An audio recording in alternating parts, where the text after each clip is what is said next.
పహల్గాంలో ఉగ్రదాడితో పాక్కు సింధు నది జలాలను నిలిపివేస్తున్నట్టు ప్రకటించింది భారత్. రెండు దేశాల మధ్య సింధు జలాల ఒప్పందాన్ని నిలిపివేస్తూ భారత్ నిర్ణయం తీసుకుంది. అయితే నదీ జలాలను ఆపితే అది యుద్ధంగా పరిగణిస్తామని ప్రకటించింది పాకిస్తాన్.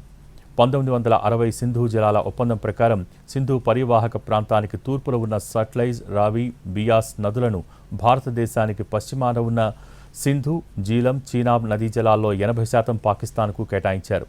అయితే ప్రస్తుతం ఉన్న పరిస్థితుల్లో సింధు నది నుంచి ఒక్క చుక్క నీరు కూడా పాకిస్తాన్కు వెళ్లనివ్వకుండా చేస్తామని ప్రకటించింది భారత్.